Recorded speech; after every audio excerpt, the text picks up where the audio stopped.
Okay guys, so in this video I'm going to show you a comparison between three different Mac systems on FL Studio. So the first one would be the MacBook Air with the M1 processor and with 8 GB of RAM.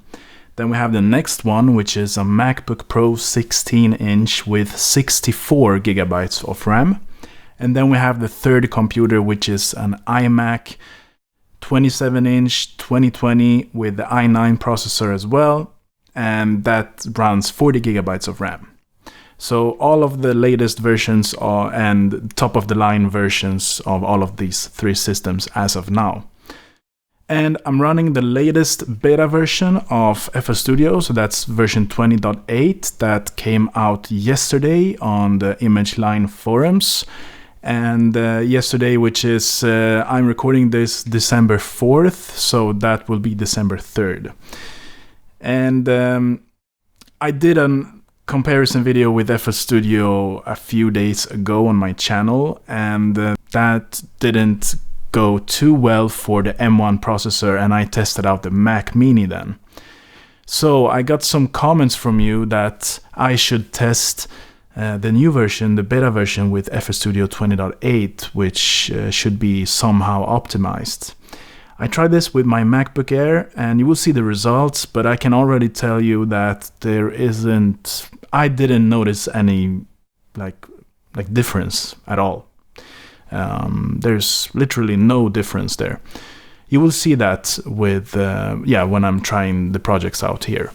And I know that's 8 GB of RAM on the M1, which is a lot less than the MacBook Air, which has 64, and iMac that has 40. The comparison there might be a bit strange, but still 8 GB of RAM, macOS should handle that a lot better than, let's say, 8 GB on the Intel systems, or that's what Apple claims. So that is why I'm testing the smaller versions here of the M1 processors. And you will also see here in the CPU meter and the ROM meter here, you will see that how much it takes up of the RAM. And on the M1 or all of the systems here, I'm disabling all of the other apps that I'm using in the background here. So FL Studio can use as much RAM as it should. Okay guys, so I'm going to play these demo projects and side by side here so you can see and monitor the CPU and the RAM meter here. And since these projects here are copyrighted music, I'm going to disable the sound here. So when the tests are running here, it will be quiet. Also, I'm going to show you the settings that I'm using. So if I go to audio settings here, you can see that I'm using the buffer length of 11 milliseconds, and the same settings are on all of these systems. The sample rate is 48K, and I'm using the multi-threaded CPU, everything like that. There's nothing weird going on here. It's just set up as when FL Studio is installed.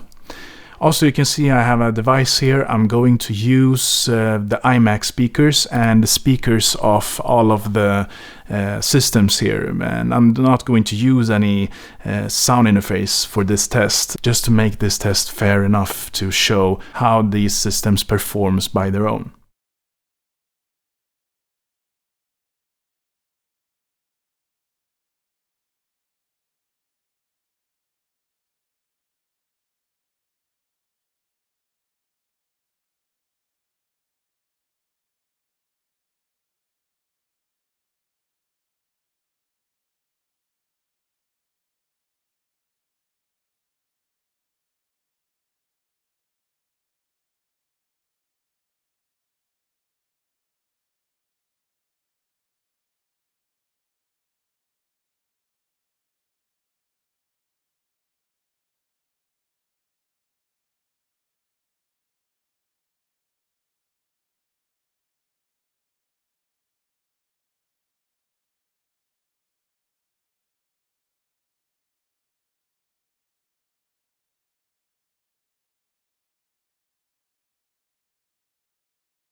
Okay, so as you can see in all of these tests here, the iMac and the MacBook Pro performs very good.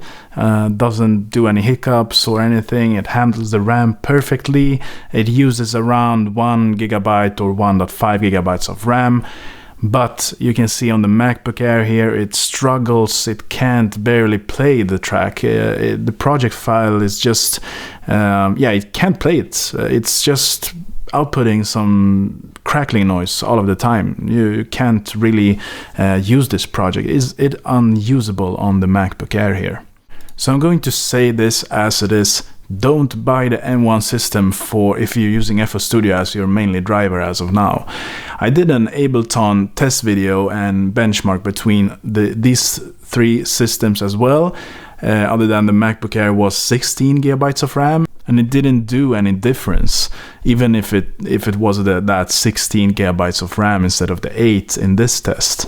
And yeah, I mean, don't buy the M1 as of now. I'm using the optimized FL Studio 20.8, or they claiming they did something with FL Studio in this version, but still it's not doing very good here with the MacBook Air M1. And the M1 processor or the M1 chip here is the same one on the Mac Mini, MacBook Air, and the MacBook Pro 13-inch. So yeah, don't use it as of now. So I'm going to post updates every month on this channel, so make sure to subscribe to this channel here, and post a comment if you have any questions or so, and give this video a big thumbs up. Thank you guys, and see you in the next video.